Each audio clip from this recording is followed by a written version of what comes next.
이제 다 같이 자리에서 일어나셔서 두 손 들고 은혜로다 찬양 드리도록 하겠습니다.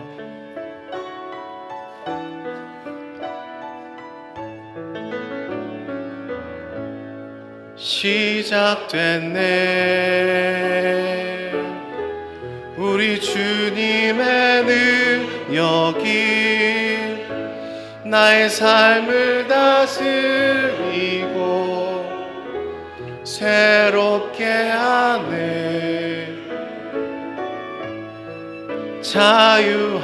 자유하네. 죄와 사망으로부터 나의 삶은 변하고나 충만하네. 은혜로다. 주의 은혜 한량없는 주의 은혜 은혜로다. 주의 은혜 변함없는 신실하신 주의 은혜. 손을 내리시고 사도신경으로 우리의 신앙을 고백하겠습니다. 전능하사 천지를 만드신 하나님 아버지를 내가 믿사오며 그 외아들 우리 주 예수 그리스도를 믿사오니 이는 성령으로 잉태하사 동정녀 마리아에게 나시고 본디오 빌라도에게 고난을 받으사 십자가에 못 박혀 죽으시고 장사한 지 사흘 만에 죽은 자 가운데서 다시 살아나시며 하늘에 오르사 전능하신 하나님 우편에 앉아 계시다가 저리로서 산자와 죽은 자를 심판하러 오시리라. 성령을 믿사오며 거룩한 공예와 성도가 서로 교통하는 것과 죄를 사하여 주시는 것과 몸이 다시 사는 것과 영원히 사는 것을 믿사옵나이다. 아멘. 자리에 앉으셔서 찬송가 96장으로 하나님께 찬송 올려드리도록 하겠습니다.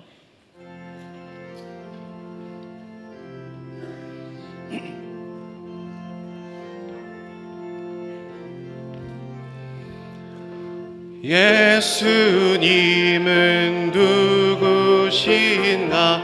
우는 자의 위로와 없는 자의 풍성이며 전한 자의 높음과 잡힌 자의 노임되고 우리 기쁨 대신에.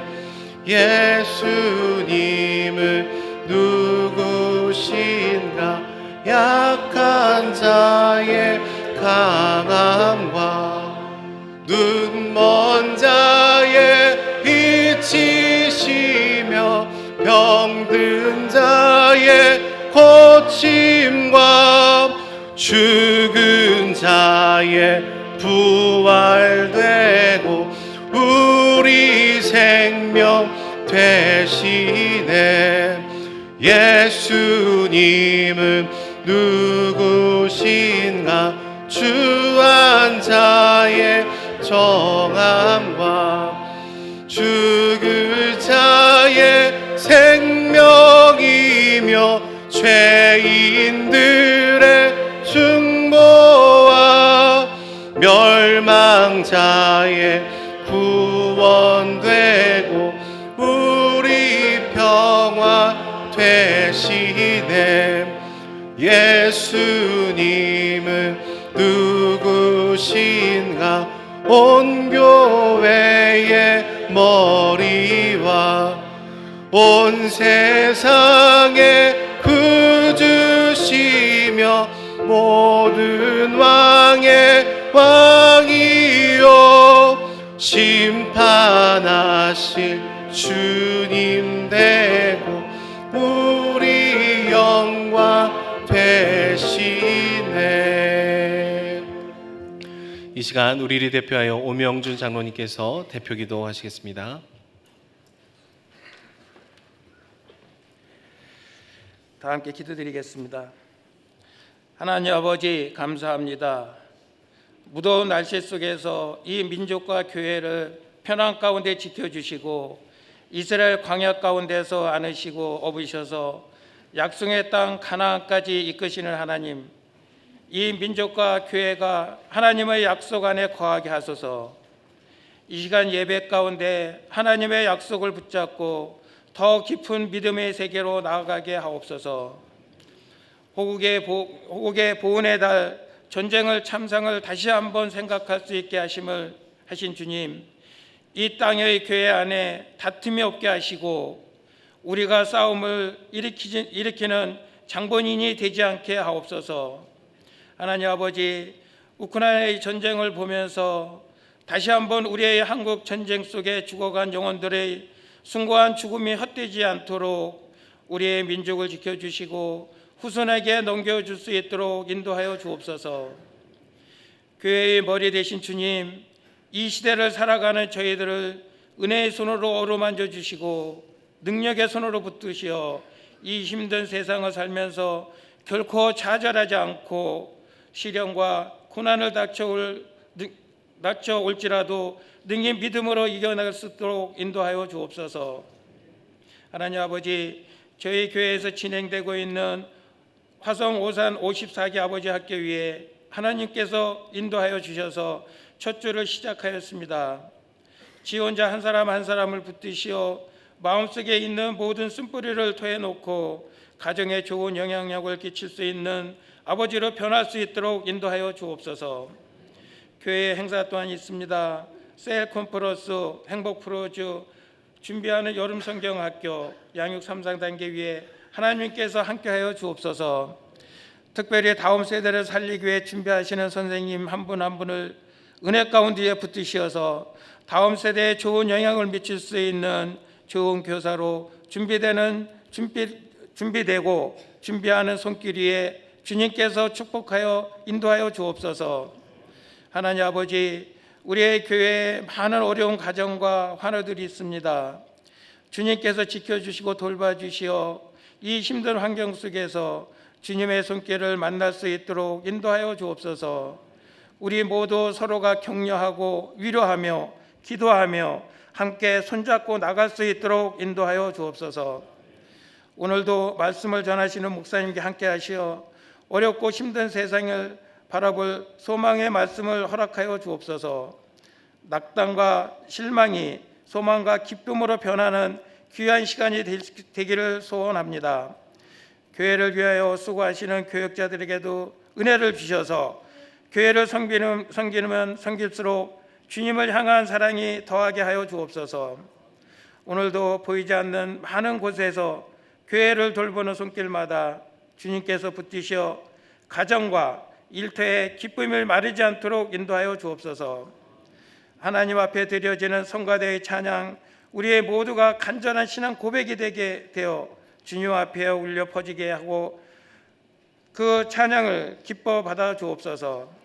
날마다 우리에게 은혜를 주시는 예수님의 이름으로 기도드려옵나이다. 아멘.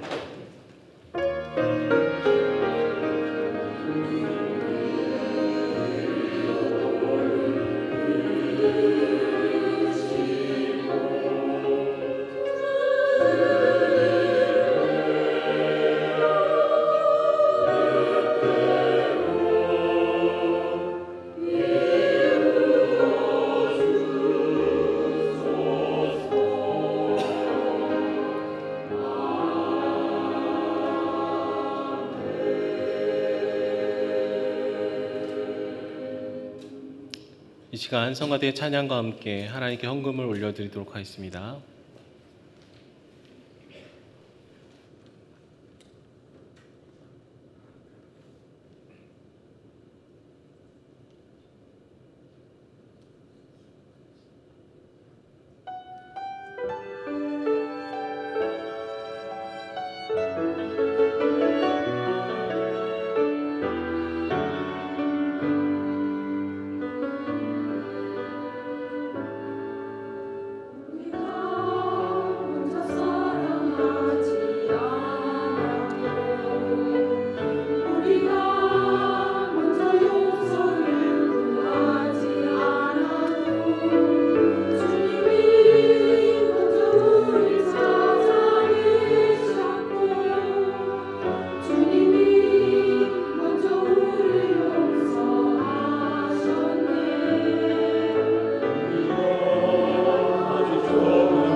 기도드리겠습니다. 사랑해 주님 감사합니다.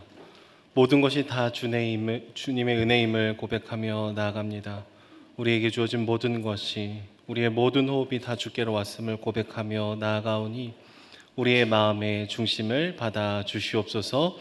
헌금이 사용되는 곳곳 가운데 주님의 사랑과 은혜가 흘러갈 수 있도록 붙들어 주시고 날마다 우리의 삶을 친히 인도하여 주옵소서. 감사드리며 예수님의 이름으로 기도드립니다. 아멘.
교회 소식입니다. 은혜동산교회 처음 오신 새가족분들을 환영합니다.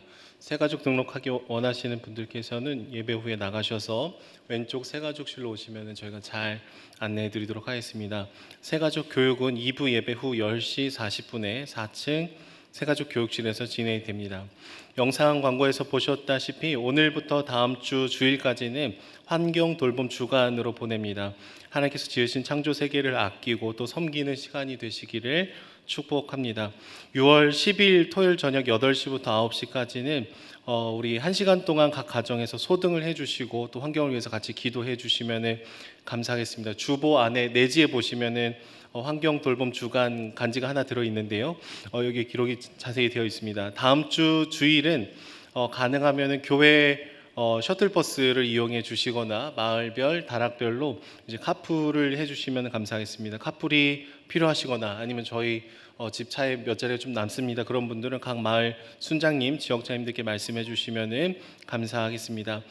또 환경 돌봄 주간을 맞이하여 친환경 굿즈를 저희가 판매하는데요. 이번 주, 다음 주 2주간 판매합니다. 이번 주는 핸드워시, EM 핸드워시가 포함이 되어 있고요. 대나무 칫솔, 친환경 면 수세미, 면 비누망, EM 비누, 네, 무려 5가지나 이게 포함이 되어 있는데요. 이 친환경 굿즈를 나가시면서 이제 비전을 입구에서 판매를 합니다. 금액은 10,000원 이상입니다. 10,000원 이상이니까 10,000원도 되고 11,000원도 되고 20,000원도 되는데요. 이 재정으로 저희 주일학교 아이들 여름 사역에 같이 이제 후원하려고 합니다. 그래서 우리 함께 환경을 살리시는 이제 굿즈를 구입해 주시고 또 기도하는 마음으로 후원해 주시면 감사하겠습니다. 우리 셀 컨퍼런스가 3주차 진행되고 있습니다. 오늘 오후 1시 30분에 비전으로 해서 셀 컨퍼런스 3주차 진행이 되고요. 우리 순장님, 부순장님 또 함께 하고 싶으신 우리 순원분들도 함께 오셔서 셀의 본질을 함께 기도하고 고민하는 시간이 되면 좋겠습니다. 제2권사회에서 6월 10일 야유회를 가십니다. 토요일 오전 7시에 교회에서 출발합니다. 아직 복음을 알지 못하는 분들을 초청하여 복음을 또 전하는 행복 프로포즈가 6월 17일 토요일 오후 3시에 진행이 됩니다. 6월 첫째 주, 둘째 주는 행복 축제 기간으로 저희가 보내는데요.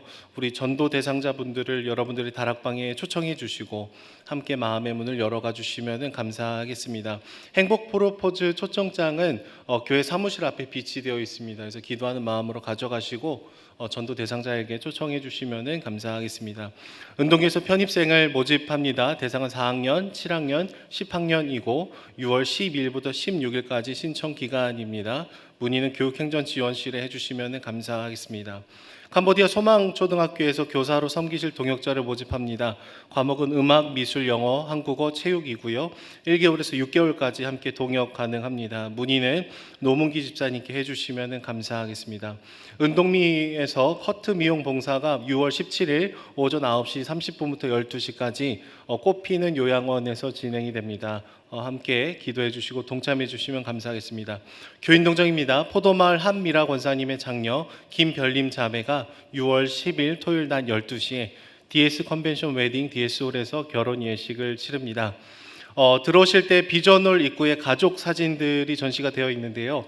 한 주간은 사진 전시 기간입니다. 우리 또 영적인 가족들을 함께 마주하고 서로 축복해 주시면 좋을 것 같고요. 다음 주 주일부터는 사진을 수령해 가시면 감사하겠습니다. 혹시 사진을 찍었는데 인화가 안 되신 분들은 혹시 있으시면 사무실에 알려주시면 저희가 다시 준비해 드리도록 하겠습니다. 이번 주 다음 주 식당 봉사는 축복마을입니다. 다음 주 청소 봉사는 예빛마을입니다. 이제 담임 목사님 나오셔서 학습 입교 세례를 집례하시겠습니다.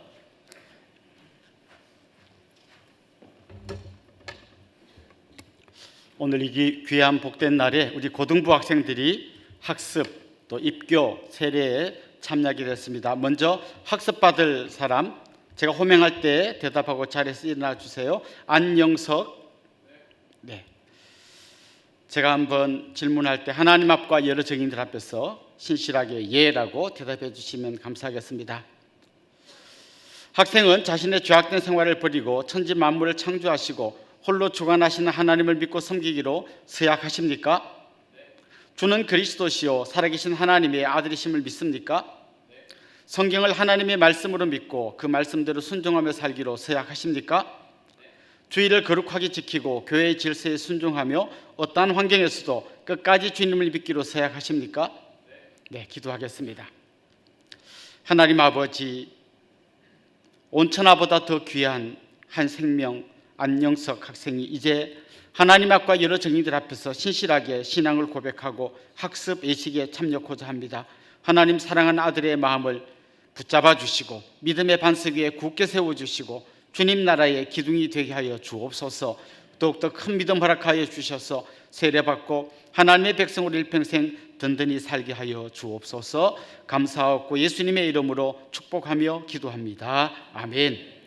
제가 공포하겠습니다. 안영석, 이제 하나님을 믿기로 결심한 것을 하나님과 교우들 앞에서 증가했으므로 오늘부터 대한예수교 장로회 은혜의 동산교회 학습교인 된 것을 내가 성부와 성자와 성령의 이름으로 공포하노라. 아멘. 여러분 박수로 한번 축하해 줍시다. 네, 자리에 앉으세요. 이제 입교 받으실 분들 제가 호명할 때 대답하고 일어나 주세요. 조경준, 김소리, 김예원, 우하경, 지상훈, 홍은혜.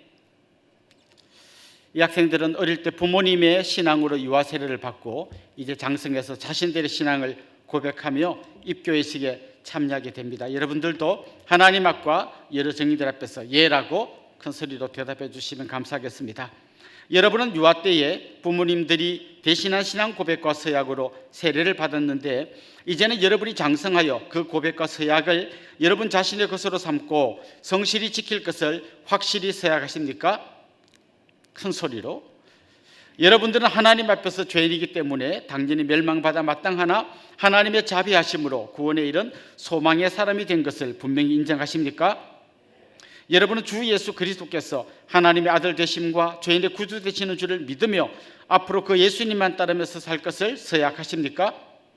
여러분들은 앞으로 성령님의 은혜만 의지하고 그리스도의 말씀을 따르면서 살 것을 서약하십니까?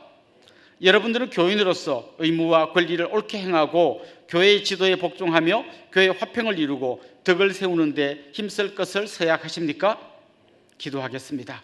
하나님 아버지, 너무나 소중한 우리 자녀들이 어릴 때 부모님의 믿음으로 유아 세례에 참여하고 이제 장성하여 자신들의 신앙을 고백하게 되었습니다. 주님, 이들을 주께서 능력과 권능의 팔로 붙들어 주시고 일평생 주님과 동행하는 귀하고 복된 삶 살게 하여 주옵소서. 지혜와 명철을 다하여 주시고 하나님 나라의 기둥으로 든든히 세우셔서 가는 곳마다 주님의 영광을 드러내고 그리스도의 향기를 흩날리게 하여 주시옵소서. 감사하고 예수님의 이름으로 축복하며 기도하옵나이다. 아멘. 이제 제가 공포하겠습니다. 조경준, 김소리, 김예원, 우하경, 지상훈, 홍은혜, 이제 이들이 하나님과 온 회중 앞에서 그 신앙을 따라 성실히 서약하였으므로 이들이 대한예수교 장로회 은혜의 동산교회 입교 교인 된 것을 성부와 성자와 성령의 이름으로 공포하노라. 아멘. 박수로 한번 축하해 줍시다. 네, 자리에 앉겠습니다. 오늘 세례 받으실 분 두 분 있습니다. 조수연, 박주원. 세례는 주님과 함께 죽고 또 주님과 함께 살겠다는 그 결심을 하나님 앞과 여러 정인들 앞에서 서약하고 참여한 예식입니다. 세례 받을 때에 물 세례를 받을 뿐만 아니라 성령께서 이들에게 함께하여 주셔서 성령 세례도 경험하는 귀한 역사가 있기를 소망합니다. 큰 소리로 또 질문에 대답해 주시기 바랍니다. 여러분들은 하나님 앞에서 죄인이기 때문에 당연히 멸망받아 마땅하나 하나님의 자비하심으로 구원에 이른 소망의 사람이 된 것을 분명히 인정하십니까? 여러분은 주 예수 그리스도께서 하나님의 아들 되심과 죄인의 구주 되시는 줄을 믿으며 앞으로 그 예수님만 따르면서 살 것을 서약하십니까? 여러분들은 앞으로 성령님의 은혜만 의지하고 그리스도의 말씀을 따르면서 살 것을 서약하십니까? 여러분들은 교인으로서 의무와 권리를 옳게 행하고 교회의 지도에 복종하며 교회의 화평을 이루고 덕을 세우는 데 힘쓸 것을 서약하십니까? 네, 기도하겠습니다.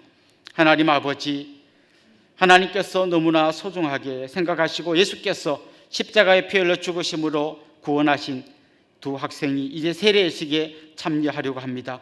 주님, 이 시간 세례를 받을 때에 물 세례 받을 뿐만 아니라 하나님께서 하늘문을 열어주시고 성령 세례 충만히 내려주시옵소서. 일평생 주님 바라보며 하나님과 동행하게 하여 주시고 수많은 사람을 옳은 길로 돌아오게 하는 하늘의 별과 같이 빛나는 사람들이 되게 하여 주옵소서. 감사하고 예수님의 이름으로 축복하며 기도합니다. 아멘. 이제 한 명씩 앞으로 나와 주시기 바랍니다.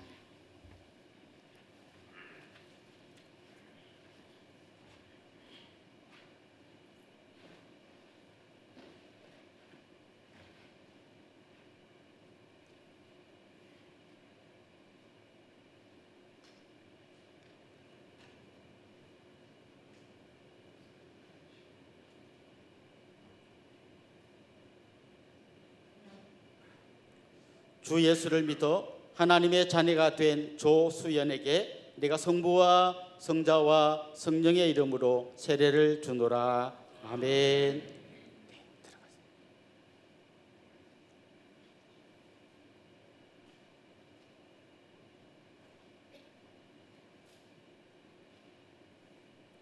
주 예수를 믿어 하나님의 자녀가 된 박주원에게 내가 성부와 성자와 성령의 이름으로 세례를 주노라. 아멘.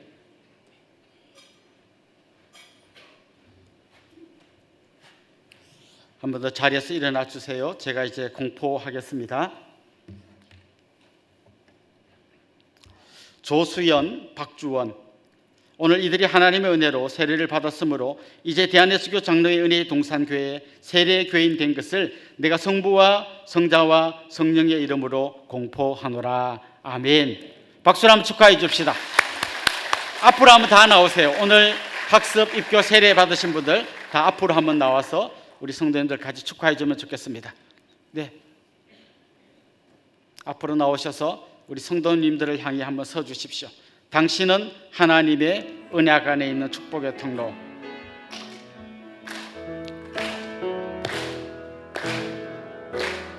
당신은 하나님의 언약 안에 있는 축복의 통로, 당신을 통하여서 열방이 주께 예배하게 되리. 우리 뜨거운 박수로 한 번 더 축하해 주시고 또 엄마들 한번 허깅해 주십시오. 예. 감사합니다. 이 시간에 우리 참여한 학생들을 대표해서 안영석 학습받은 우리 학생이 앞에 나와서 간증을 해 주시겠습니다.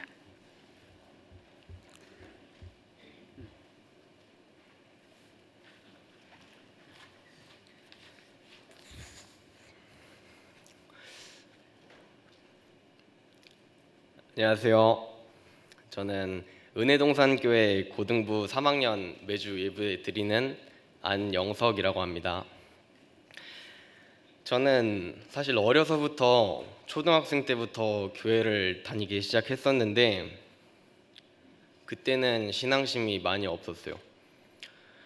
예배를 드리러 오는 것보다 친구들이랑 놀려고 더 많이 왔던 것 같고 눈 감고 기도하는 척도 했었고 이제 엄마가 헌금하라고 준 돈으로 아이스크림 같은 것도 사 먹고 했었습니다.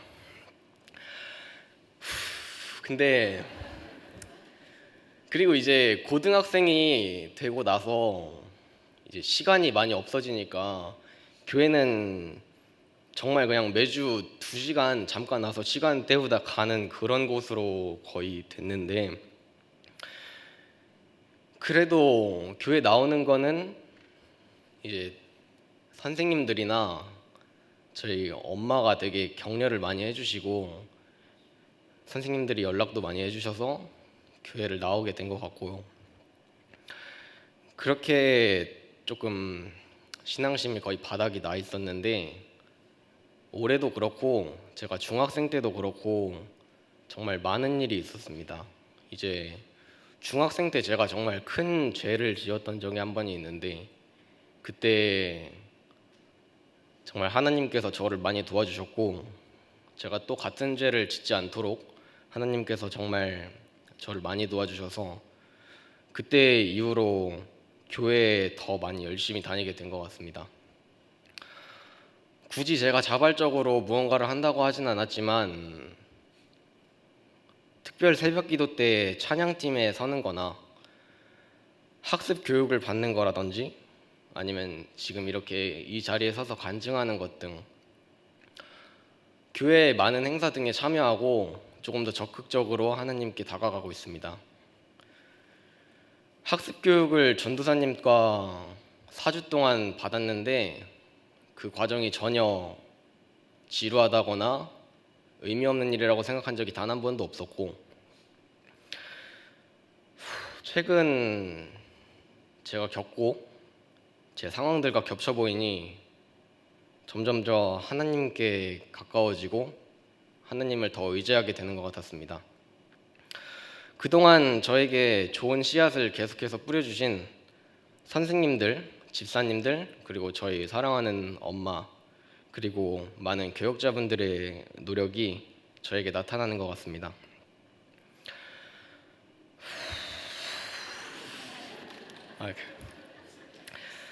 항상 선한 길로 저를 인도하실 하나님을 찬양하는 제가 되고 더 적극적으로 교회 행사에 참여하고 하나님을 더 믿을 수 있는 제가 될 수 있게 다들 기도 많이 해주세요.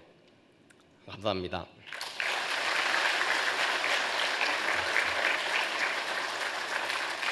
네, 한 번 더 뜨거운 박수로 격려해 주시면 좋겠습니다.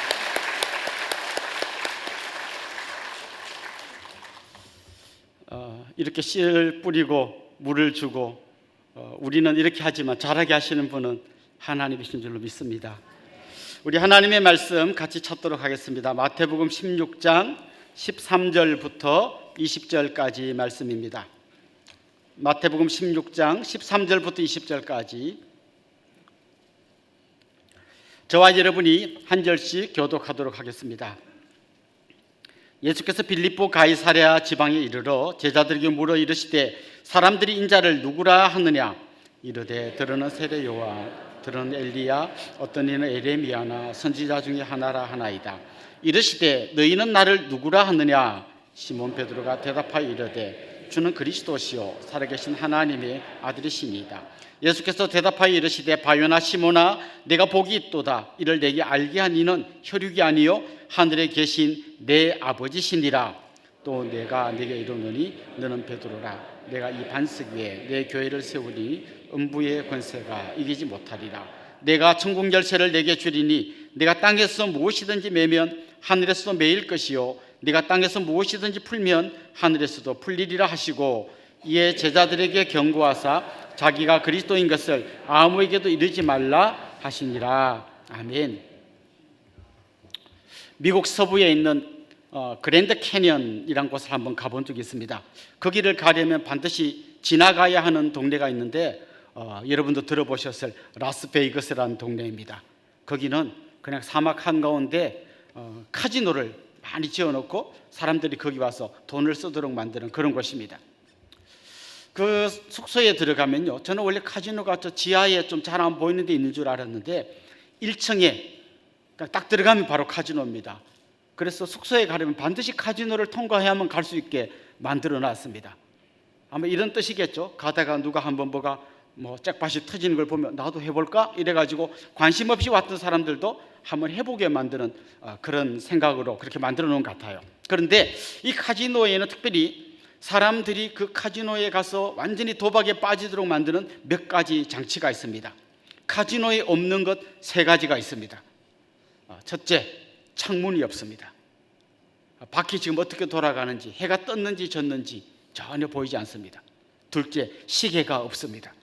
지금 몇 시인지 내가 얼마나 했는지 잘 모르게 되어 있습니다. 셋째, 거울이 없습니다. 밤새 도박하고 초췌해진 자기 얼굴을 볼 수 있는 거울이 거기는 없습니다. 이런 걸 다 없애면 어떻게 될까요? 밖도 못 보고 시계도 못 보고 거울도 못 보고 그냥 딴 생각 없이 그냥 이 도박에만 집중하게 만드는 게 이 카지노 사람들이 이렇게 만들어 놓은 이유일 것입니다. 근데 여러분, 카지노에만 이게 없는 게 아니에요. 만약 우리 삶에 내 마음속에 밖을 볼 수 있는 창문이 없다면, 나를 볼 수 있는 거울이 없다면 우리도 아무 생각 없이 그냥 되는 대로 막 살게 될 것입니다. 특별히 신앙생활할 때 가끔씩 이런 얘기를 하는 분들이 있습니다. 무조건 믿는다. 이게 좋은 믿음인 것 같지만 사실은 저는 그게 좋은 믿음이라고 생각하지 않습니다. 거울도 없이 창문도 없이 무조건 믿다 보면 맹신에 빠지게 됩니다. 맹신에 빠지게 되면 내가 지금 제대로 믿고 있는지 엉터리로 믿고 있는지를 보질 못합니다. 그러다 보면 누군가가 나를 이단으로 끼어들었는데 그냥 아무 생각 없이 계속 그 사람들 말만 따라가다 보면 결국 이단의 깊은 수렁에 빠져서 나오지 못하게 되는 겁니다. 우리 주님은 예수님이 누구신지, 우리가 어떤 분을 믿는지를 정확하게 알고 믿기를 원하십니다. 제일 싫어하는 사람들이 누굴까요? 이단들이 이걸 제일 싫어합니다. 이단들은 자기 수하에 들어온 사람들에게 절대로 외부와 접촉하지 말라고 계속 경고합니다. 다른 친구들 만나지 말고 인터넷도 보지 말고 그냥 자기들 말만 들으라고 합니다. 그래서 자기 교주가 온갖 더러운 짓을 하고 감옥에 갇혀 있는데도 그 안에 있는 사람들은 잘 모릅니다. 그냥 마치 정말 예수님이 막 바른 말씀을 증거하다 십자가를 진 것처럼, 바울이 복음을 증거하다가 감옥에 갇힌 것처럼 자기 교주가 고난 중에 있다고 말하는데 놀랍게도 그 안에 있는 사람들은 그걸 다 믿습니다. 그들에게는 창문이 없습니다. 그들에게는 거울도 없습니다. 오직 맹신만이 남아 있는 것입니다. 마태복음을 읽다 보면 우리는 앞에서 많이 경험했습니다마는 예수님께서 불신에 대해서 많이 경고를 하십니다. 믿음 없는 것, 믿음이 작은 것에 대해서 많이 경고하셨습니다. 지난주 말씀에도 보면 바리새인과 사두개인들이 믿지 못하는 것 주님이 경고하지 않았습니까? 그런데 오늘 본문에 보면 주님께서는 불신을 경고하실 뿐만 아니라 맹신에 대해서 경고하십니다. 불신이 이 신앙생활의 저 한쪽 끝에 있는 잘못된 거라면 반대쪽 끝에는 맹신이 있습니다. 예수님이 누군지도 모르고 그냥 믿는 거예요. 창문도 거울도 없이 그냥 정신없이 따라가다 보면 내가 만들어 놓은 예수님을 믿을 수도 있는 거예요. 진짜 예수님 있는 그대로 믿는 게 아니라 내 생각으로 만들어 놓은 예수를 믿을 수도 있다는 것이죠. 보통 이단들은 메시지가 굉장히 강력합니다. 그냥 이렇게 조곤조곤 하는 게 아니라 크으 해가지고 그냥 정신이 하나도 없이 만듭니다. 잘못하면 죽어주세요 막 겁을 줍니다. 막 두려움에 빠지고 정신없이 따라가다 보면 딴 생각 못하고 그냥 거기 빠지는 거죠. 이단에 빠진 사람들은 다른 주위에 있는 이단에 빠진 다른 주위 사람들하고 내가 다른 생각하는 게 굉장히 불안합니다. 반대로 이들하고 똑같은 생각을 하면 굉장히 마음에 평안이 찾아옵니다. 그러다 보니까 점점 이단에 깊이 빠지는 거죠. 오늘 본문에서 예수님은 불신에 대해서 경고하기 위해서 굉장히 중요한 질문을 던집니다. 불신 대신에 맹신을 경고하기 위해서 질문을 던지는데요. 이런 질문을 던지죠. 너희는 나를 누구라고 하느냐? 너희는 나를 누구라 하느냐? 내가 누군지 알고 믿느냐?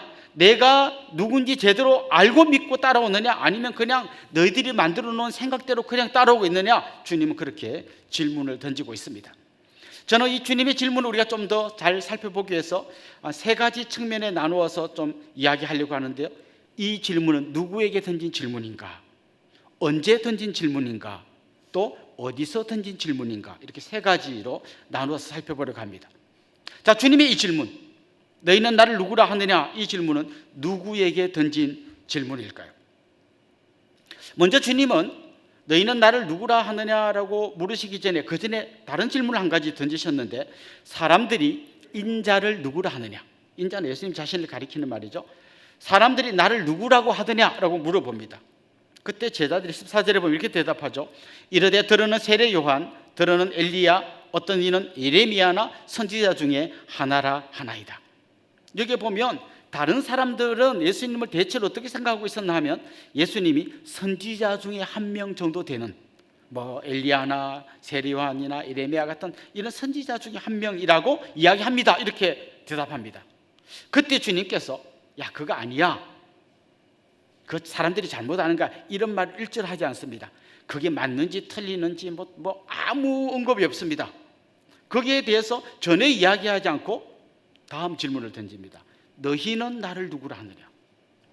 자, 여기에 보면 주님에 대해서 일반 다른 사람들이 생각하는 게 있고 제자들이 생각하는 게 같을 수도 있고 다를 수도 있잖아요. 그 물어보는 거죠. 사람들이 그렇게 생각하는데 그렇다면 너희들은 나를 어떻게 생각하느냐 물어보시는 거예요. 보통 사람들은 이 주위 사람들의 말을 자꾸 듣다 보면 자기도 모르게 거기에 동조하게 돼 있습니다. 군중심리라는 말이죠. 다른 사람들이 다 가면 나도 그게 막 따라가게 돼 있습니다. 솔로몬 애쉬라고 하는 유명한 심리학자가 그런 실험한 이야기가 있습니다. 사람들에게 이제 실험을 하는데요. 이렇게 이야기합니다. 처음에 카드 한 장을 보여주는데 거기에 보면 선이 하나 딱 그어져 있습니다. 그리고 잘 보셨죠? 그리고 그 옆에 이 카드 옆에 두 번째 카드를 딱 들어서 보여줍니다. 잘 보시고 대답하세요. 두 번째 카드는 세 개의 선이 그어져 있습니다. 긴 거 짧은 거 있는데요. 이 중에 한 개는 옆에 있는 첫 번째 카드에 있는 선과 똑같은 거고 두 개는 길이가 전혀 다른 겁니다. 이 두 개를 보여줍니다. 자, 이쪽 카드에 있는 이 하나의 선하고 똑같은 길이의 선은 A, B, C 중에 어느 겁니까? 이걸 물어보는 거예요. 이거는 그냥 누구나 할 수 있는, 딱 보면 보여요. 왜냐하면 아슬아슬하게 차이가 나는 게 아니라 하나는 완전히 길고 하나는 완전히 짧기 때문에 똑같은 길이가 어느 건지 딱 보여요. 이걸 들고 물어보는 걸 실험하는 거예요. 근데 어떻게 실험하는가 하면 7명을 한 조로 짜요. 한 조로 짜고 6명에게 뭐라고 미리 약속을 하냐면 니네는 전부 틀린 대답을 말해라. 그리고 7번째 사람은 지금 짜고 하는지를 모르고 이 실험에 참여하는 거예요. 자, 이제 딱 사람들이 들어옵니다. 첫 번째 사람에게 물어봅니다. 정답은 C예요. C가 이쪽하고 똑같은 선의 길이에요. 어느 게 같다고 생각합니까? 첫 번째 사람이 A요. 그럼 7번째 사람이요, 고개를 갸웃갸웃합니다. 아닌데. 두 번째 사람이 물어봅니다. 어느 게 똑같은 거죠? A. 이 사람이 눈동자가 약간 막 흔들립니다. 세 번째도 A, 네 번째도 A, 다섯 번째도 A, 여섯 번째도 A. 짜고 한 사람들이 다 틀린 대답을 말합니다. 이제 모르는 사람, 이 사람에게 당신은 어느 게 같다고 생각합니까? 뭐라 했을까요? 75%가 A라고 대답했어요. 그래도 25%는 소신껏 아니 이거 C인데 왜 다 A라고 하지? 이러면서도 소신껏 대답한 사람이 25%고 75%는 남들이 틀린 대답을 말하는데 좀 이상하다 하면서도 그리 다 따라가는 거죠. 사람들은요, 남들의 말을 듣고 거기에 막 쉽게 흔들립니다. 내가 믿는 분이 누군지, 내가 믿는 예수님이 어떤 분인지 나는 분명히 정답이 이거라고 생각하는데 사람들이 자꾸 딴 얘기를 해요. 그럼 나도 모르게 자꾸 휩쓸려 가는 겁니다. 사람들이 나를 누구라고 하더냐? 예레미야라고도 하고 세리완이라고도 하고 엘리야라고도 하고 선지자 중에 한 명이라고 하던데요, 자기도 모르게 거기 따라갈 수 있다는 거죠. 여러분 주위의 사람들 예수님에 대해서 어떻게 말하던가요? 사실은 이제 우리 교회의 역사를 살펴보면 한 19세기 말에서 20세기 초쯤 요럴 때가 막 한참 과학이 막 이렇게 떠오르며 사람들이 와, 과학이라는 게 진리구나라는 걸 믿을 그럴 때란 말이죠. 그럴 때 이제 사람들이 과학적으로 성경을 보기 시작합니다. 그러니까 과학과 맞지 않는 게 너무 많아요. 뭐 요즘 우리가 살펴보는 파도를 잠잠케 했다든지 오병이어, 칠병이어의 기적이 전혀 과학적으로 맞지 않단 말이죠. 그러다 보니까 이 사람들이 이걸 합리적으로 설명하려고 막 굉장히 애를 씁니다. 오병이어는 기적이 아니고 다 도시락 다 있었는데 어른들이 자기 먹으려고 딱 숨겨놨다가 어린애가 탁 내놓으니까 양심의 가책이 돼서 숨겨놨던 걸 다 내놓고 보니까 남더라. 오, 이거 얼마나 합리적이에요. 이런 식으로 설명하기 시작했습니다. 이게 이제 흔히 말하는 자유주의 신학입니다. 그래서 성경이 하나님의 말씀이라기보다는 그냥 우리나라의 삼국사기처럼 전해 내려오는 이렇게 전래 동화 같은 거 모아놓은 전설 따라 삼천리 모아놓은 책처럼 그렇게 사람들이 이야기하기 시작했습니다. 왜 그렇게 이야기했을까요? 그냥 대학에 가서 유명한 박사님들의 강의를 듣다 보니까 하나님이 만드셨습니다, 하나님이 기적적으로 행하신 겁니다, 이렇게 말하려니까 굉장히 무식한 사람처럼 보이는 거예요. 그러다 보니까 자기 믿음이 흔들리면서 그냥 그 사람들의 말에 동조해서 넘어가게 되는 거죠. 때로는 여러분 예수님 누구십니까 말할 때 교회 안 다니는 다른 사람들이 많이 말하는 말이 뭡니까? 뭐 4대 성인 중에 한 명입니다. 저는 어릴 때 그 위인전을 읽다가 좀 가슴이 뿌듯하더라고요. 아, 예수님이 4대 성인에 들어가셨구나. 그 나중에 보니까 너무 부끄러운 생각이었어요. 예수님은 뭐 소크라테스, 공자 뭐 이런 사람들하고 비교할 그런 좀 훌륭한 분이 아니라 예수님은 하나님의 아들이시란 말이죠. 근데 사람들이 하는 말에 자꾸 이렇게 흔들립니다.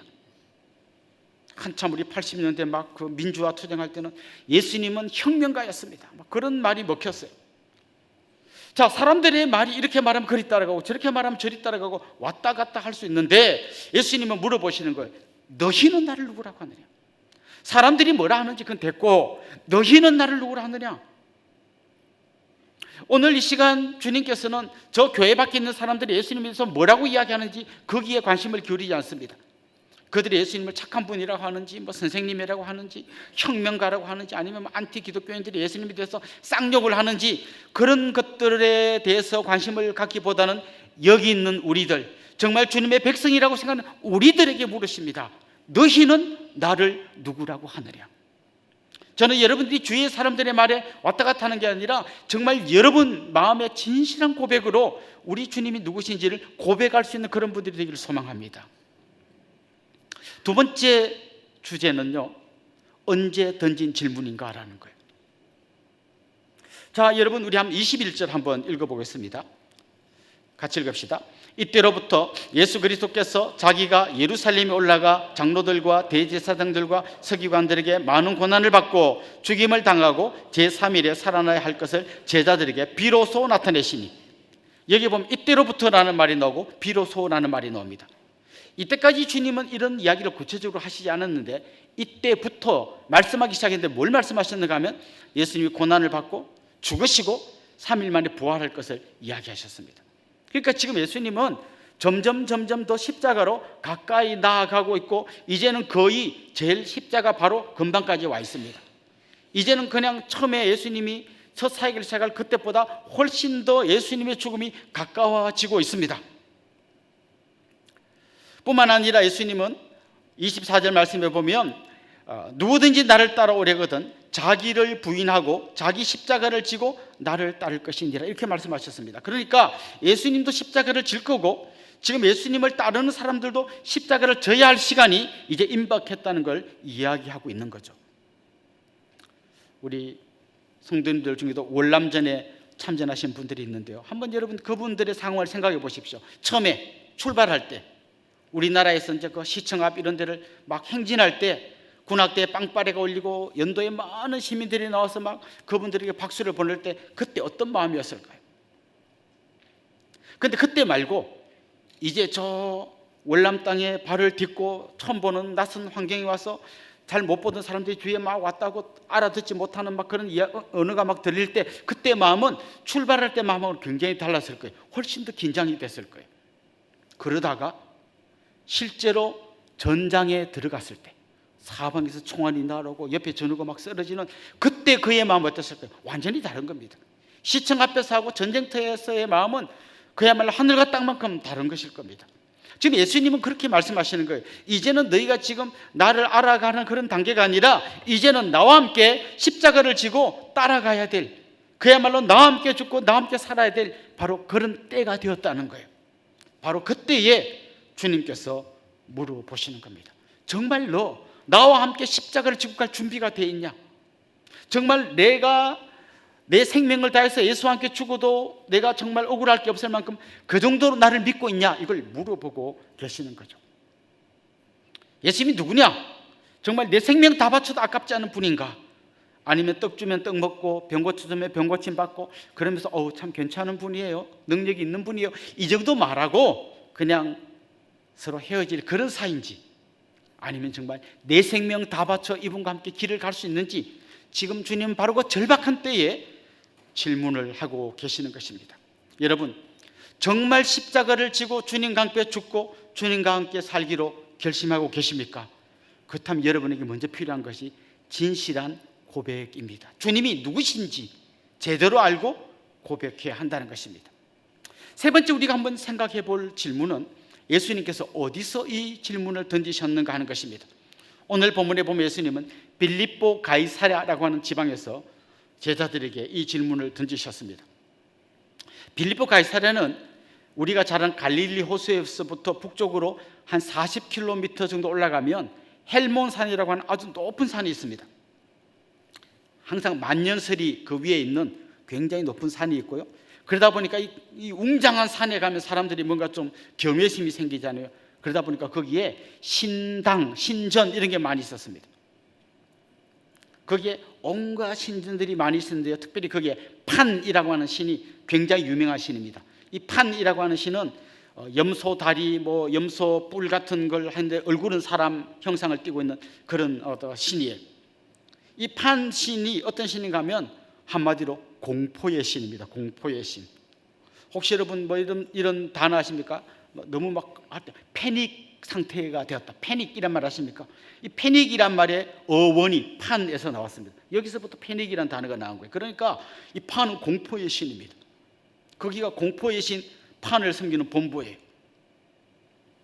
뿐만 아니라 이 빌립보 가이사랴가 특별한 도시인데요, 왜 동네 이름이 빌립보 가이사랴인가 하면 원래 평범한 동네를 분봉왕이었던 빌립 2세가 거기를 신도시처럼 만들었어요.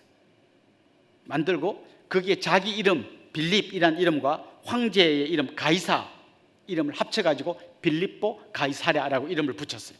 그러니까 이 도시는 황제에게 아부하기 위해서 세운 도시예요. 한편으로는 그 황제에게 아부해서 잘 보이려고 하는 그 욕망이 가득한 도시이고, 또 한편으로는 그 헬몬산 기슭 곳곳에 수많은 신전들이 있는 그야말로 온갖 인간들이 섬기는 우상들의 시장 같은 바로 그런 곳이에요. 주님은 그곳에서 제자들에게 물어보셨어요. 좀 앞에 막 저기는 무슨 신전이 보이고 저기는 판 신전이 보이고 저기는 황제를 숭배하는 신전이 보이는 바로 그 현장에서 주님 물어보신 거예요. 저는 이게 참 중요하다고 생각합니다. 왜냐하면 그 오병이어의 기적을 행하던 그곳에서 너희는 나를 누구라 하느냐, 제자들이 주님은 막 어쩌고 저쩌고 했을 거예요. 풍랑을 잠잠케 하는 그때 너희는 나를 누구라 하느냐, 주님은 풍랑을 잠잠케 하시는 정말 대단한 분이십니다, 당신은 하나님의 아들입니다, 이런 고백했을지 몰라요. 그런데가 아니고 그냥 우상들이 판치고 정말 하나님의 그림자도 보이지 않는 것 같은 바로 그 살벌한 현장에서 주님 물어보시는 거예요. 너희는 나를 누구라고 하느냐? 저는 오늘 이곳에 있는 여러분, 지금 예배를 드리고 찬송을 하고 기도를 하는 여러분에게, 여러분 예수님이 어떤 분이라고 생각하십니까? 하면 여러분 입에서 정말 귀한 고백들이 나올 것 같아요. 그런데 회사 동료들과 함께 술잔을 짠 마주치는 그 술병이 나뒹구는 그곳에서 네가 믿는 예수는 누구냐고 말할 때 여러분 뭐라고 고백할 것 같습니까? 얄팍한 지성인들이 모여서 그냥 이야기를 나누는 그 대학 캠퍼스 잔디밭에서 친구들 사이에서 그 안에 앉은 여러분에게 너가 믿는 예수님 어떤 분이라고 물을 때 그 학생은 뭐라고 대답할 수 있을 것 같습니까? 온갖 음란물이 막 있는 그 컴퓨터 화면 앞에 앉아서 이렇게 마우스를 누르고 있는 여러분에게 예수님이 너는 나를 누구라고 생각하느냐라고 묻는다면 여러분 뭐라고 대답하실 것 같습니까? 우리의 삶의 현장 그렇게 녹록하지 않습니다. 그런데 이때 대답이 왜 중요한가 하면 예수님이 그리스도이시며 하나님의 아들이십니다라고 말하면서 여전히 음란물을 볼 수는 없다는 거예요. 진짜 그분이 하나님이라면, 그분이 진짜 그리스도라면 나는 거기서 그분 앞에서 이런 짓을 하고 있을 수 없다는 것이죠. 진짜 내가 그 예수님을 믿음으로 고백하는 분이라면 아무리 술잔이 쨍쨍거리는 그 회식 한복판에서도 나는 그리스도인입니다, 나는 예수 그리스도를 하나님 아들로 믿는 사람이라고 당당히 고백할 수 있어야 한다는 거죠. 그냥 우리끼리 모여가지고 우리끼리 집사님, 권사님, 장로님 모여서 우리끼리 말하는 건 얼마든지 할 수 있어요. 그런데 여기가 아니라 바로 저 빌립보 가이사라에서, 저 대학생들이 모인 캠퍼스에서, 회식 자리에서, 내운 사인이 번쩍이는 신의 한복판에서 우리는 그렇게 고백할 수 있어야 한다는 거죠. 그게 내 입술의 고백일 뿐만 아니라 내 삶의 고백으로 이어질 수밖에 없다는 것이죠. 여러분, 사람과 사람과의 관계도 그렇지 않습니까? 내가 이 사람을 누구라고 생각하는가에 따라서 행동이 달라지지 않습니까? 이렇게 뭐 결혼한 부부 중에 그런 얘기하는 분 있죠. 남편이 보니까 집에 와서 밥만 먹고 잠만 자고 또 나가고, 부인이 뭐 생일을 맞았는지 결혼 기념일인지도 모르고 그냥 막 정신없이 돌아다니면 당신한테 나는 뭐야? 내가 밥 해주는 사람이야? 잠자주는 사람이야? 당신에게 있어서 나는 뭐야? 물어봅니다. 진짜 당신이 나를 아내라고 생각해? 물어봅니다.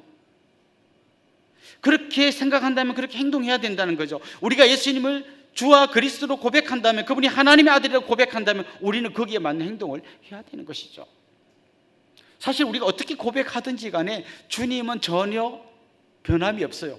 우리가 주님을 인정 안 한다고 주님이 갑자기 땅에 떨어지고 뭐 그런 거 없습니다. 우리가 인정하든 안 하든 주님은 그 자리에 계십니다. 하지만 그분을 인정하지 않을 때 우리의 삶은 그야말로 엉망진창이 될 수밖에 없다는 것이죠. 바로 그때 그곳에서 제자들에게 주님이 질문을 던졌을 때 베드로가 대답했습니다. 주는 그리스도시요 살아계신 하나님의 아들이십니다.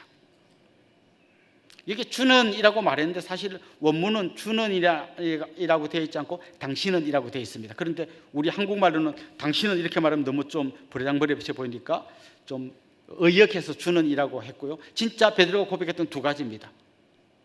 주님은 그리스도이십니다. 그리스도라는 말은 히브리어로 바꾸면 메시아입니다. 그동안 우리 이스라엘 백성들이 오랫동안 기다려오던 메시아, 구원자, 그분이 바로 당신이십니다 라고 고백하는 것이죠.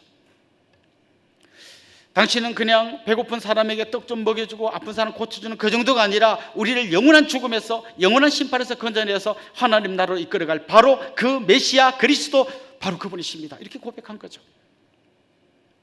스페어 타이어처럼 급하면 꺼내가지고 얼른 필요할 때는 쓰고 또 필요 없으면 다시 트렁크 뒤에 집어넣는 그런 존재가 아니라 내 생명 다 바쳐서 따를 수밖에 없는 바로 그리스도, 나의 구원자이십니다라고 그가 고백한 것입니다.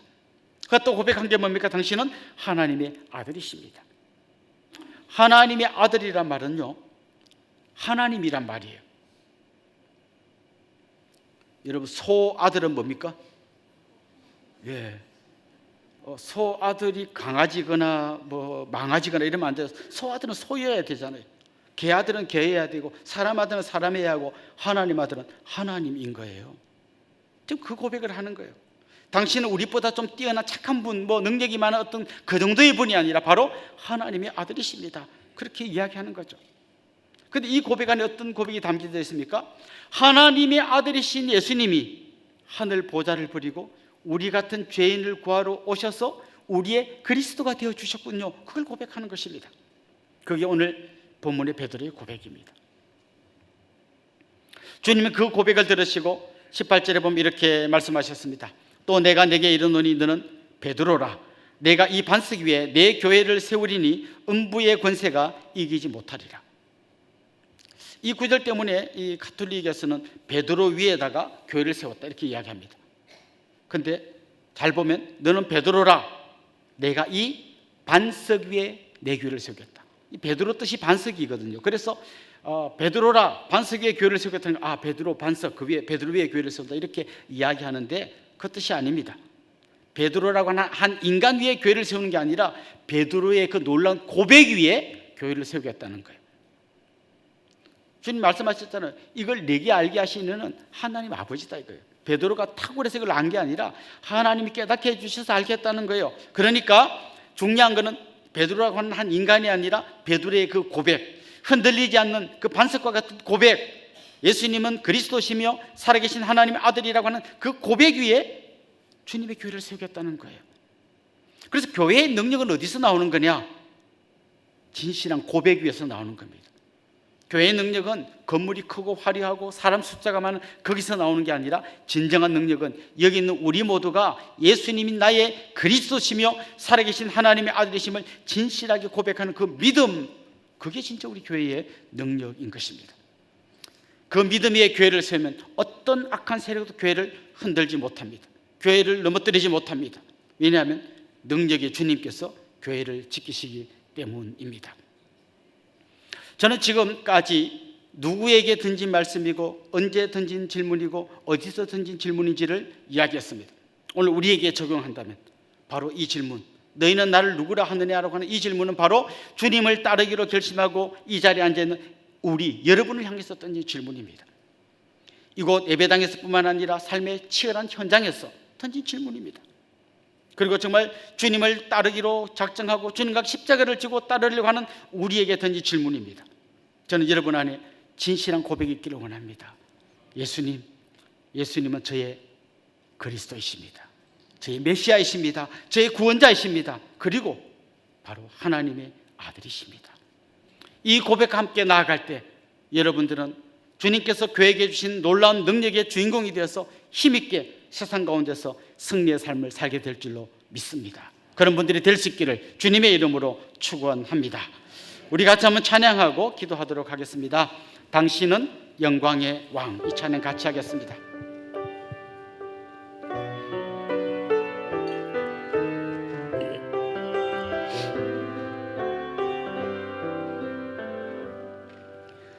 당신은 영광의 왕, 당신은 평강의 왕, 당신은 하늘과 땅의 주, 당신은 정의의 아들, 천사가 무릎 꿇고 예배하고 찬송하네. 영원한 생명 말씀, 당신은 예수 그리스도 주, 호산나 다윗의 자손께, 호산나 불러 왕 중의 왕, 높은 하늘에 영광을 예수 주 메시아. 호산나 다윗의 자손께, 호산나 불러 왕 중의 왕, 높은 하늘에 영광을 예수 주 메시아네.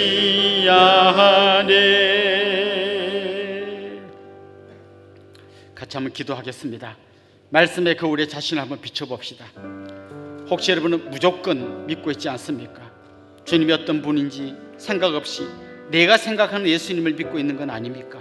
아니면 주위 사람들의 말에 여러분의 고백이 흔들리고 있지 않습니까? 베드로가 고백했듯이 주님은 그리스도시며 하나님의 아들이심을 믿음으로 고백합시다. 특별히 이걸 알게 해주신 분은 하나님 아버지이십니다. 성령께서 여러분의 마음에 빛을 비춰주셔서 제대로 깨닫고 제대로 믿게 해주십시오. 그리고 믿은 대로 살게 해주십시오. 우리 그런 제목으로 같이 한번 합심해서 통성으로 기도하겠습니다. 하나님 아버지, 오늘도 우리에게 주신 이 말씀을 우리의 가슴에 담습니다. 힘이 없고 연약한 저희들을 그냥 내버려 두지 않으시고 깨닫게 하여 주시고 믿어지게 하여 주시고 믿음으로 살아갈 수 있도록 은혜 베푸시니 감사합니다. 하나님 아버지, 기도합니다. 참으로 맹신하는 저희들이 아니기를 소망합니다. 하나님, 정말 주님께서 어떤 분인지를 제대로 알고 제대로 믿을 뿐만 아니라 내가 깨달은 그 주님을 믿기에 내 삶이 거기에 맞게 변화되는 그런 복된 삶 살기를 소망합니다. 주위 사람들의 말 몇 마디에 흔들리지 않게 하여 주시고 견고한 반석 같은 믿음 위에 우리를 세워 주시옵소서. 그래서 주님께서 교회에 주신 놀라운 능력과 영광을 경험하며 그 힘과 능력으로 이 세상 가운데서 넉넉히 이기는 복된 삶 살 수 있도록 은혜를 베풀어 주시옵소서. 주님, 무조건 믿는 맹신자가 되지 않게 해주십시오. 주님이 어떤 분이 제대로 알기를 원합니다. 알 뿐만 아니라 믿기를 원합니다. 믿을 뿐만 아니라 믿은 대로 살기를 원합니다. 사랑하는 주님의 백성들을 주의 능력으로 권능의 팔로 붙들어 주시옵소서. 예수님의 이름으로 기도드리옵나이다. 아멘. 저를 잠깐 주목해 주시면 좋겠습니다. 우리 같이 좀 환영하고 또 축하하면 좋겠는데요. 지난주가 생일이었던 분 한번 손 들어 볼까요? 예, 한번 권사님 일어나시죠. 또요, 결혼 기념일이었던 분. 저도 결혼 기념일이었습니다. 일어나시죠, 두 분. 네. 또요, 결혼 기념일, 생일, 혹시 우리에게 처음 오신 분, 등록하기를 원하는 분, 그런 분도 같이 한번 환영하고 축복하면 좋겠습니다. 계시면 한번 자리에서 일어나 봅시다. 네, 우리 이분들 주님의 이름으로 환영하고 축복하면 좋겠습니다. 아주 먼 옛날,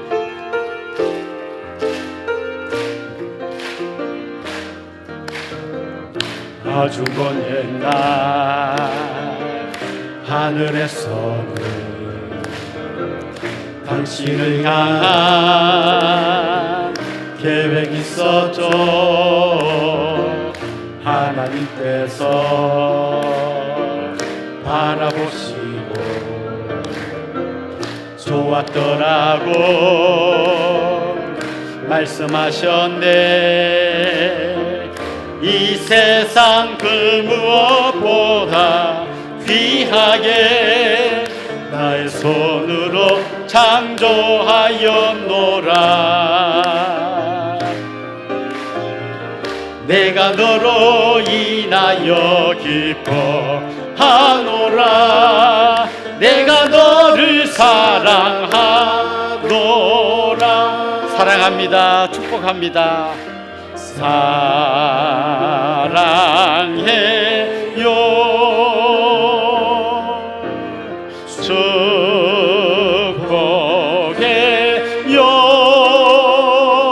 축복해요. 당신의 마음에 우리의 사랑을 모아드립시다. 사랑을 드려요. 사랑합니다. 축복합니다. 우리 앞에 있는 분, 또 옆에 있는 분들에게 한번 인사합시다. 주님의 이름으로 사랑하고 축복합니다. 이제 우리 자리에서 한번 다 일어나겠습니다. 폐회성 다시 세움 같이 찬양하고 축도로 예배를 마치겠습니다.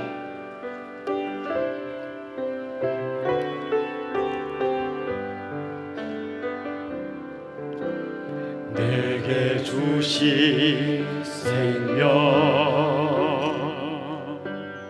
전할 때 열매 맺게 하시고 우리에게 주신 사랑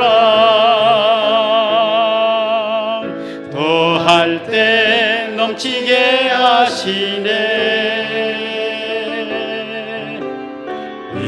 계시는 자리 설 때에 열매 맺밀하시니 내 안에 기쁨 충만하리라 우리 안에 성령 충만하리라 우리 함께 다시 세워가리 어려움 속에서도 기쁨을 안고 주님 거하실 성전이 되어 그리스도 예수 안에서 함께 지어져 가리. 우리 주 예수 그리스도의 은혜와 하나님 우리 아버지의 극진하신 사랑과 성령님의 감화, 감동, 위로, 교통, 충만하심이 사랑하는 주님의 백성들과 그 가정 위에 이제로부터 영원토록 함께 있을지어다. 아멘.